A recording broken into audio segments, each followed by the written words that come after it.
Pada suatu masa yang sangat jauh, sebelum kelahiran Nabi Muhammad, bumi telah menyaksikan lahirnya banyak utusan Tuhan yang datang silih berganti. Mereka membawa risalah yang sama, yakni menyeru manusia agar menyembah hanya kepada Allah, meninggalkan penyembahan berhala, serta hidup dengan penuh kebajikan dan kasih sayang. Di antara sekian banyak utusan itu, terdapat seorang yang dalam sejarah dikenal sebagai Siddhartha Gautama, yang kemudian masyhur dengan sebutan Buddha. Kehidupan beliau penuh dengan tanda-tanda kebesaran Tuhan. Beliau dilahirkan di sebuah keluarga bangsawan, tumbuh dalam kemewahan, namun hatinya senantiasa resah ketika menyaksikan penderitaan manusia. Beliau merenung bahwa kemewahan dan kekuasaan tidak mampu membebaskan manusia dari penderitaan, karena manusia tetap akan mengalami sakit, tua, dan mati. Dari kegelisahan itulah beliau meninggalkan istana, meninggalkan segala kenyamanan, lalu berkelana mencari kebenaran yang sejati. Bertahun-tahun beliau menempuh jalan tapa, mencari makna di balik kehidupan, hingga akhirnya beliau mencapai pencerahan di bawah pohon Bodhi. Sejak saat itu beliau mengajarkan jalan hidup yang benar, mengajak manusia agar meninggalkan keserakahan, kemarahan, dan kebodohan. Namun, bila kita menelaah ajaran beliau secara lebih dalam, maka tampaklah bahwa inti risalahnya tidaklah jauh berbeda dengan risalah para nabi yang lain. Beliau senantiasa mengingatkan agar manusia tidak menyembah patung atau bentuk apapun, melainkan mencari yang maha tinggi yang tidak dapat dibatasi oleh rupa. Beliau juga menegaskan bahwa dirinya hanyalah pembawa pesan, bukan yang patut disembah. Ajaran ini sejatinya adalah risalah kenabian yang Allah turunkan kepada umat di India pada masa itu. Akan tetapi, sebagaimana yang sering terjadi dalam perjalanan sejarah, setelah waktu berjalan panjang dan para pengikut generasi berikutnya tidak lagi berpegang pada ajaran asli, risalah itu pun mengalami perubahan. Patung-patung dibuat, candi-candi dibangun, dan sosok Buddha dijadikan sebagai objek sembahan. Padahal beliau tidak pernah mengajarkan hal demikian. Dalam Al-Quran disebutkan seorang nabi yang bernama Zulkifli. Tidak banyak keterangan rinci tentang kehidupan beliau di dalam Al-Quran. Hanya disebutkan bahwa beliau adalah orang yang sabar, saleh, dan termasuk orang-orang pilihan. Para ulama berbeda pendapat mengenai siapa sebenarnya Zulkifli. Ada yang mengatakan bahwa beliau adalah anak Nabi Ayub. Ada yang berpendapat bahwa beliau seorang nabi dari Bani Israel, dan ada pula yang mengaitkannya dengan sosok dari negeri lain. Namun, sebagian cendekiawan menafsirkan bahwa Nabi Zulkifli adalah tokoh yang dikenal di India dengan nama Siddhartha Gautama, yakni Buddha.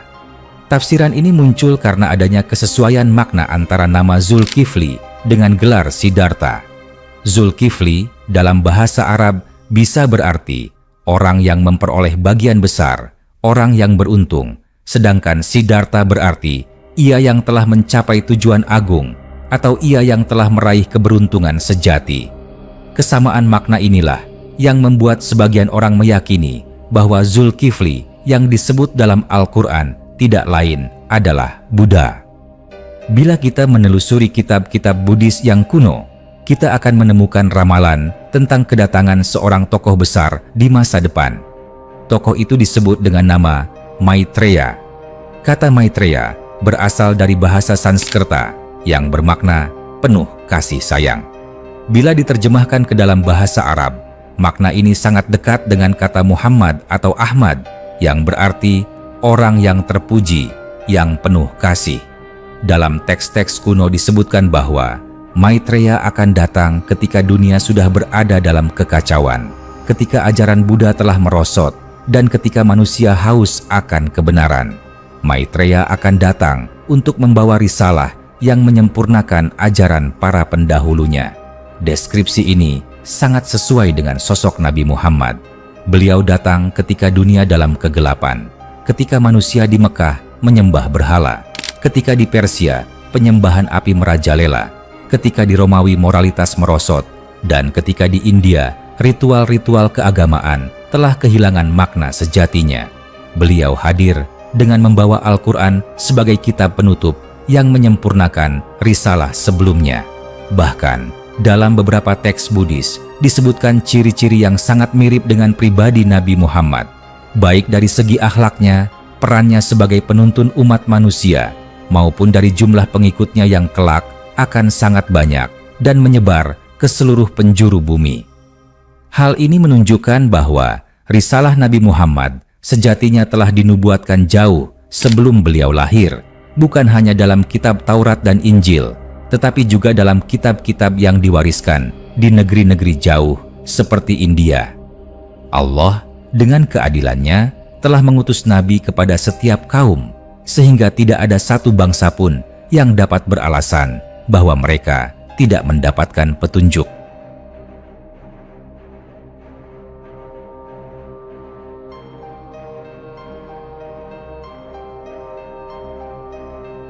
Maka, bila ada persamaan antara ramalan Maitreya dengan kedatangan Nabi Muhammad, hal itu adalah bukti bahwa semua utusan membawa benang merah yang sama, meskipun dalam bahasa dan budaya yang berbeda.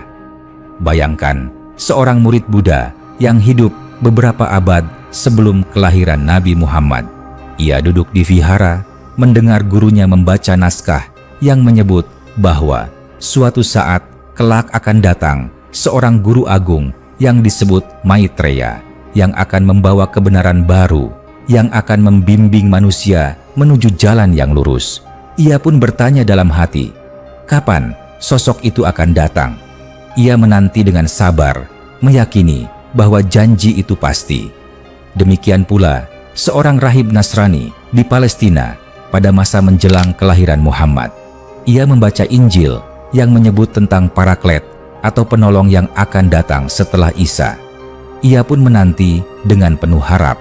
Sesungguhnya mereka menanti sosok yang sama, meski dengan sebutan yang berbeda. Ketika akhirnya Nabi Muhammad lahir, tumbuh dan menerima wahyu, cahaya yang dijanjikan itu pun datang. Beliau mengajarkan tauhid yang murni, menegakkan akhlak yang mulia, menghapuskan penyembahan berhala, dan membangun masyarakat yang adil. Risalah beliau menjadi matahari yang menerangi seluruh bumi, sehingga semua bintang nubuat sebelumnya menemukan makna sejati.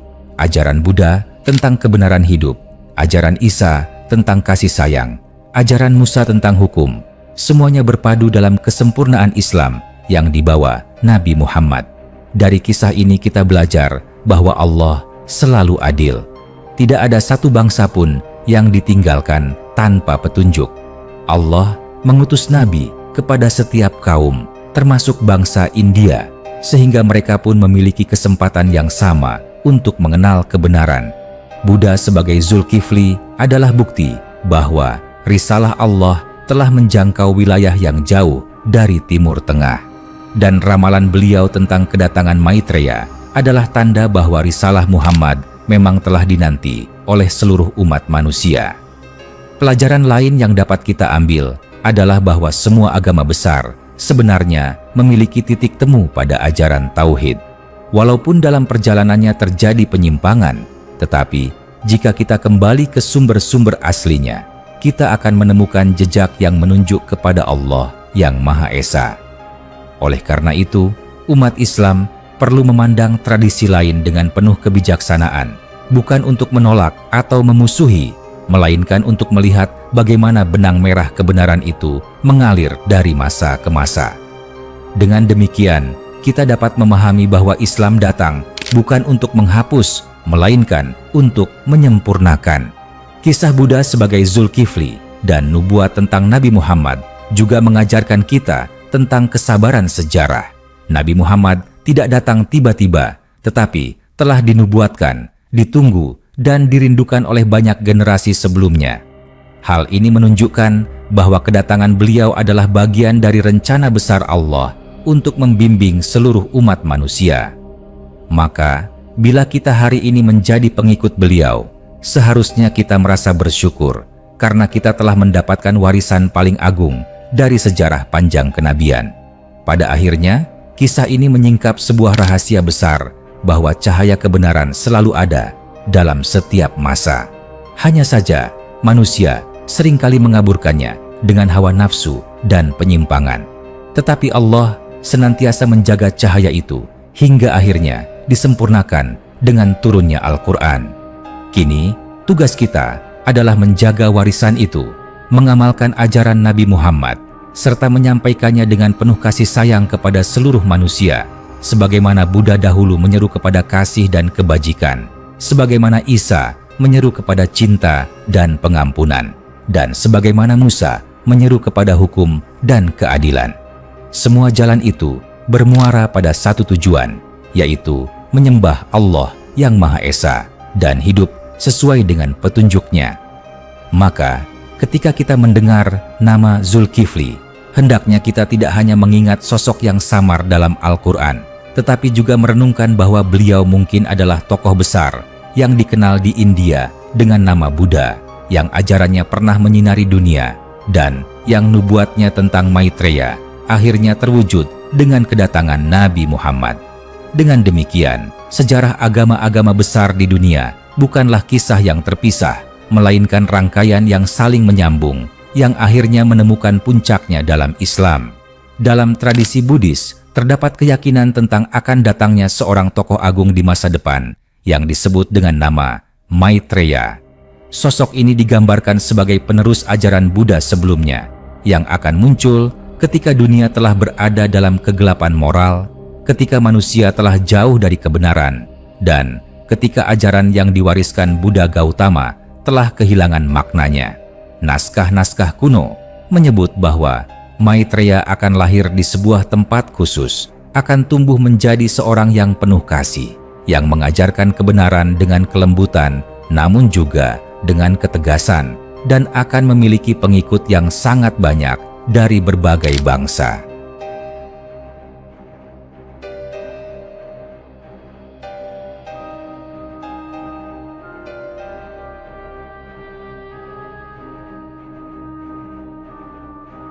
Nama Maitreya sendiri sangat menarik. Ia berasal dari kata Maitri dalam bahasa Sanskerta yang berarti cinta kasih, welas asih, atau kasih sayang universal. Bila kata ini diterjemahkan ke dalam bahasa Arab, maka maknanya selaras dengan sifat Nabi Muhammad yang digambarkan dalam Al-Quran sebagai rahmat bagi seluruh alam. Muhammad sendiri bermakna orang yang banyak dipuji, sementara Ahmad berarti orang yang paling terpuji. Makna pujian dan kasih sayang ini berpadu, sehingga sangat sesuai dengan deskripsi Maitreya sebagai guru agung penuh kasih. Dalam beberapa teks Buddhis, digambarkan pula bahwa Maitreya akan datang pada zaman ketika manusia telah kehilangan arah, ketika perilaku mereka dikuasai keserakahan, kebencian, dan kebodohan. Maitreya akan mengajarkan kembali jalan kebenaran, membawa manusia untuk hidup dalam kedamaian, dan membangun masyarakat yang adil. Gambaran ini sangat sesuai dengan kondisi dunia sebelum kedatangan Nabi Muhammad. Pada masa itu, bangsa Arab berada dalam kegelapan jahiliyah, penuh dengan penyembahan berhala, perang antar suku, penindasan terhadap yang lemah, serta perilaku yang jauh dari moralitas. Di wilayah lain, Kekaisaran Persia dan Romawi juga tenggelam dalam dekadensi moral dan pertentangan. Ajaran-ajaran agama yang ada telah mengalami penyimpangan, sehingga manusia benar-benar membutuhkan seorang pembawa risalah baru. Bila kita membaca hadits-hadits Nabi Muhammad, kita juga akan menemukan kesesuaian luar biasa dengan nubuat tentang Maitreya. Nabi Muhammad bersabda bahwa dirinya adalah penutup para nabi, tidak ada nabi lagi setelahnya. Beliau datang dengan membawa Al-Quran sebagai kitab yang menyempurnakan kitab-kitab sebelumnya. Inilah yang juga digambarkan dalam ramalan Buddhis, bahwa Maitreya akan datang membawa ajaran baru yang menyempurnakan ajaran lama. Para peneliti menemukan bahwa dalam beberapa manuskrip kuno disebutkan ciri-ciri Maitreya yang semakin memperjelas keterkaitannya dengan Nabi Muhammad. Disebutkan bahwa ia akan datang dari arah barat India, dari tanah yang asing, bukan dari garis keturunan raja, namun akan menjadi pemimpin yang dihormati oleh banyak bangsa. Nabi Muhammad lahir di Mekah, sebuah kota di Jazirah Arab yang bila dilihat dari India memang terletak di arah barat. Beliau bukan keturunan raja, tetapi berasal dari keluarga Quraisy yang terhormat. Beliau kemudian menjadi pemimpin yang dihormati, bukan karena kekayaan atau kekuasaan, melainkan karena akhlak dan risalah yang dibawanya. Dalam teks lain, Maitreya digambarkan sebagai sosok yang tidak akan pernah berdusta, yang selalu menepati janji, yang penuh dengan keadilan, dan yang hidup sederhana. Sifat-sifat ini sangat identik dengan pribadi Nabi Muhammad yang sejak muda dikenal sebagai orang yang jujur dan dapat dipercaya, yang dijuluki Al-Amin, yang berarti orang yang sangat dapat dipercaya. Beliau hidup sederhana, tidur di atas tikar, makan seadanya, dan menolak kemewahan dunia meskipun beliau memiliki kekuasaan besar. Ramalan tentang Maitreya juga menyebutkan bahwa pengikutnya akan sangat banyak, bahkan mencapai puluhan ribu. Dalam sejarah, ketika Nabi Muhammad menyampaikan khutbah haji terakhir, jumlah kaum muslimin yang hadir mencapai lebih dari 100.000. Setelah beliau wafat, jumlah itu terus bertambah hingga Islam menyebar ke seluruh dunia dan menjadi agama yang diikuti oleh ratusan juta manusia. Hal ini sangat sesuai dengan nubuat yang ada dalam kitab Buddhis. Jika kita mengaitkan semuanya, maka terlihatlah bahwa Maitreya yang dijanjikan tidak lain adalah Nabi Muhammad. Buddha Gautama sebagai Nabi Zulkifli telah memberikan nubuat kepada pengikutnya bahwa kelak akan datang seorang guru agung yang lebih sempurna. Hal ini sejajar dengan nubuat Isa kepada para muridnya tentang akan datangnya seorang penolong, dan sejajar pula dengan nubuat Musa tentang seorang nabi yang akan datang dari kalangan saudara-saudara Bani Israel. Semua nubuat itu bertemu dalam satu titik, yaitu kedatangan Nabi Muhammad. Dengan demikian, kita bisa melihat bahwa risalah Nabi Muhammad bukanlah sesuatu yang berdiri sendiri, melainkan penutup dari seluruh rangkaian wahyu.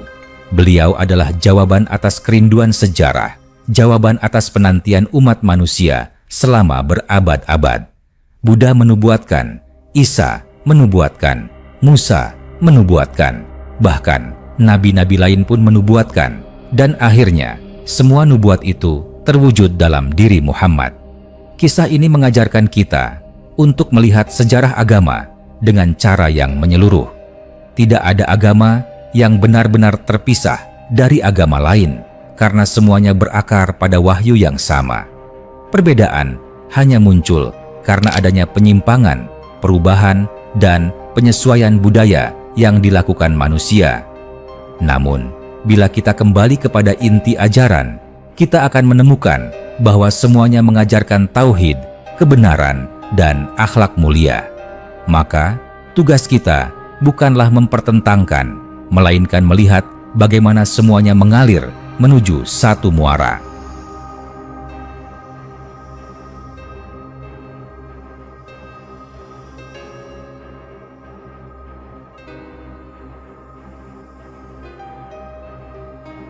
Bayangkan seorang biksu yang membaca naskah tentang Maitreya di sebuah vihara tua di India. Ia membayangkan datangnya seorang guru agung di masa depan yang akan membawa kebenaran. Ia tidak tahu bahwa guru agung itu kelak akan lahir jauh di barat, di sebuah kota kecil bernama Mekah. Bayangkan seorang rahib Nasrani yang membaca Injil tentang Paraklit. Ia juga menantikan seorang penolong agung. Ia tidak tahu bahwa penolong itu adalah orang yang sama dengan Maitreya yang dinubuatkan dalam naskah Buddhis. Semua penantian itu akhirnya berujung pada satu sosok, yaitu Nabi Muhammad. Keterkaitan ini menjadi bukti bahwa Allah memang telah menyiapkan kedatangan Nabi Muhammad jauh sebelum beliau lahir. Allah telah menanamkan isyarat dalam kitab-kitab yang diturunkan kepada para nabi sebelumnya, agar manusia di setiap penjuru bumi memiliki kesempatan untuk mengenali beliau. Maka, ketika Islam datang, sebenarnya tidak ada alasan untuk menolaknya, karena tanda-tandanya telah disebutkan dalam nubuat lama. Kini, setelah lebih dari 1400 tahun berlalu, kita yang hidup di masa ini dapat melihat dengan jelas bahwa semua nubuat itu memang telah terpenuhi. Islam menyebar luas, ajarannya tetap terjaga dalam Al-Quran, dan sosok Nabi Muhammad tetap menjadi teladan agung bagi umat manusia. Buddha sebagai Nabi Zulkifli telah melaksanakan tugasnya dengan memberi kabar gembira tentang kedatangan Nabi terakhir. Dengan demikian, kisah ini bukan hanya sejarah, melainkan juga pesan spiritual yang harus kita hayati. Dalam kitab-kitab Buddhis yang diwariskan turun-temurun, terdapat berbagai versi ramalan tentang Maitreya. Salah satu versi menyebut bahwa Maitreya akan lahir di bumi ketika umur manusia telah menurun, ketika moralitas mereka telah rusak, dan ketika ajaran-ajaran lama telah ditinggalkan. Disebut pula bahwa Maitreya akan menjadi cahaya bagi dunia yang membawa pengajaran yang mudah dipahami dan dipraktikkan, sehingga manusia dari berbagai bangsa dapat menerima ajarannya. Bila kita menelaah ciri-ciri ini, kita akan menemukan kesesuaian yang menakjubkan dengan sifat Nabi Muhammad. Nabi Muhammad datang pada masa ketika manusia hidup dalam kegelapan. Kaum Arab menyembah berhala, melakukan praktik-praktik yang tidak bermoral, menindas kaum lemah, bahkan mengubur anak perempuan hidup-hidup. Ajaran Yahudi dan Nasrani telah banyak menyimpang. Kekaisaran Romawi tenggelam dalam dekadensi moral, dan Persia penuh dengan penyembahan api serta takhayul. Dunia benar-benar berada dalam kegelapan. Pada saat itulah Nabi Muhammad hadir sebagai cahaya yang menyinari. Ajaran beliau sederhana namun mendalam, mudah dipahami oleh orang awam maupun cendekiawan, dan dapat diamalkan oleh siapapun tanpa memandang bangsa dan warna kulit. Ramalan Buddhis lain menyebut bahwa Maitreya akan membawa ajaran yang menekankan pada cinta kasih universal, kebajikan, dan keadilan. Nabi Muhammad juga membawa ajaran yang penuh dengan kasih dan keadilan. Al-Quran menggambarkan beliau sebagai rahmat bagi seluruh alam. Beliau mengajarkan agar manusia menyembah hanya kepada Allah, namun pada saat yang sama, beliau menekankan pentingnya berbuat baik kepada sesama manusia, menyayangi anak yatim, menghormati orang tua, memuliakan tetangga, berlaku adil kepada musuh, dan menyayangi semua makhluk. Inilah kasih sayang universal yang menjadi inti nubuat tentang Maitreya. Dalam naskah lain disebutkan bahwa Maitreya akan lahir dari seorang ibu yang suci, hidup sederhana, dan menolak kehidupan yang penuh kemewahan. Nabi Muhammad juga lahir dari seorang ibu yang suci bernama Aminah yang wafat ketika beliau masih kecil. Beliau hidup sederhana sejak kecil, bekerja, menggembalakan kambing, kemudian berdagang, dan tidak pernah mengejar kemewahan. Setelah menjadi nabi dan memimpin umat, beliau tetap hidup sederhana, tidur di atas tikar kasar, makan dengan menu yang sangat sederhana, dan menolak hidup mewah. Kesederhanaan ini sangat sesuai dengan ciri Maitreya. Teks Buddhis juga menyebut bahwa Maitreya akan membawa hukum baru yang akan menyatukan manusia. Nabi Muhammad datang dengan syariat Islam yang menyempurnakan syariat sebelumnya. Islam menghapuskan diskriminasi berdasarkan suku dan bangsa, menyatukan manusia dalam satu ikatan iman, serta membawa hukum yang adil yang mengatur semua aspek kehidupan. Syariat ini terbukti mampu membangun peradaban besar yang bertahan berabad-abad dan menyatukan berbagai bangsa dalam satu payung keimanan. Beberapa teks Buddhis menggambarkan bahwa Maitreya akan memiliki banyak pengikut, jumlahnya jauh lebih besar daripada pengikut Buddha sebelumnya.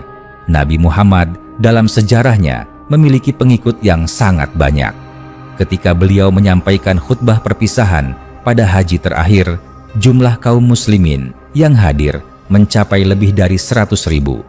Setelah beliau wafat, Islam berkembang pesat, menembus Jazirah Arab, Persia, Romawi, Afrika, bahkan hingga ke Asia. Kini Islam diikuti oleh miliaran manusia di seluruh dunia.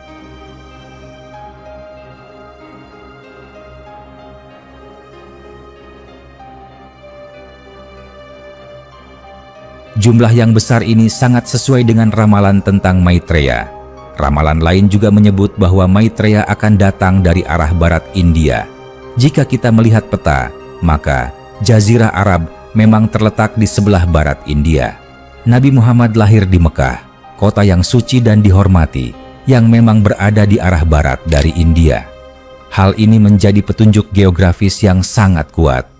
Ada pula naskah yang menyebut bahwa Maitreya akan dikenal sebagai sosok yang tidak pernah berdusta, yang penuh dengan kebenaran, dan yang selalu menepati janji.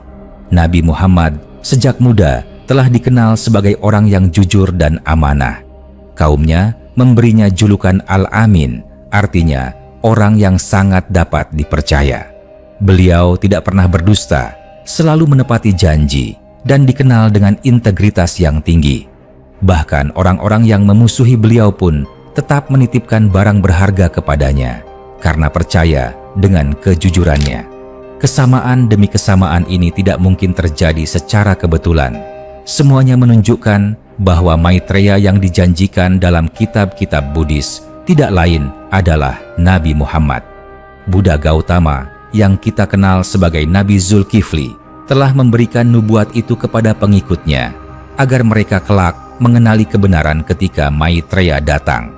Sama halnya dengan Isa yang memberi kabar gembira tentang Paraklit dan Musa yang memberi nubuat tentang seorang nabi yang akan datang dari kalangan saudara-saudara Bani Israel. Kisah ini menyatukan seluruh tradisi besar dalam satu benang merah.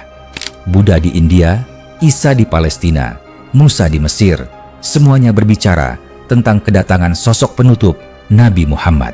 Dengan demikian, risalah Islam bukanlah sesuatu yang asing bagi umat sebelumnya, melainkan jawaban atas penantian panjang mereka.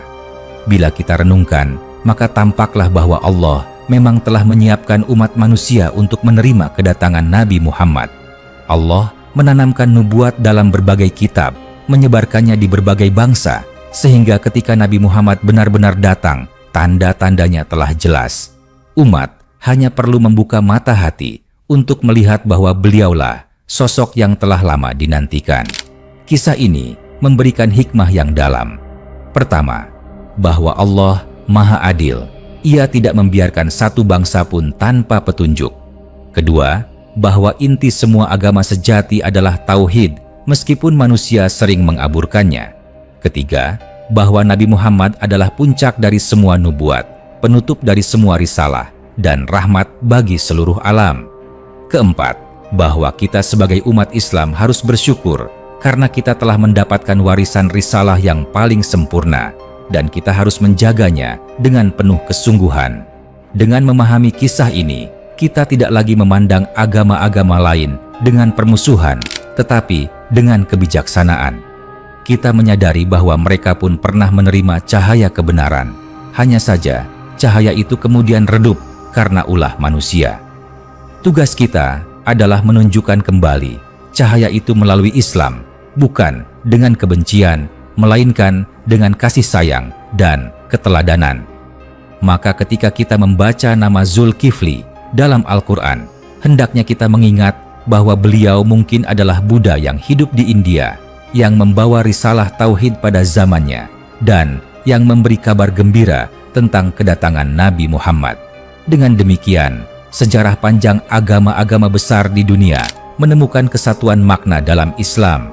Semua jalan itu bermuara pada satu tujuan, yakni menyembah Allah yang Maha Esa dan mengikuti petunjuk yang terakhir diturunkan melalui Nabi Muhammad.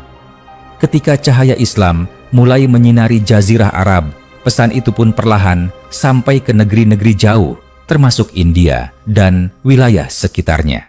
Para pedagang Muslim membawa berita tentang seorang nabi yang lahir di Mekah, yang mengajarkan tauhid, yang menyeru kepada kebaikan, dan yang melarang penyembahan berhala. Berita ini membuat sebagian orang yang masih berpegang pada ajaran Buddha yang murni teringat pada ramalan lama tentang Maitreya. Mereka mendapati bahwa sifat-sifat nabi baru dari Arab itu sesuai dengan deskripsi Maitreya yang termuat dalam naskah-naskah Buddhis.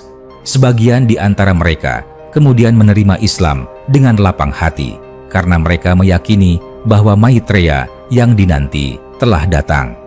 Namun, perjalanan sejarah tidaklah selalu mudah. Banyak pengikut Buddha yang telah terbiasa dengan tradisi berabad-abad, dengan ritual, dengan arca, dan dengan cara ibadah yang diwarisi secara turun-temurun. Bagi mereka, menerima Islam bukan perkara sederhana, karena itu berarti meninggalkan tradisi lama yang telah menjadi identitas. Maka, sebagian tetap bertahan dengan ajaran yang mereka kenal, meskipun naskah suci mereka sendiri telah mengisyaratkan kedatangan Maitreya. Inilah yang selalu terjadi dalam sejarah risalah. Hanya sebagian kecil yang benar-benar mau membuka hati, sementara sebagian besar tetap terikat pada kebiasaan lama.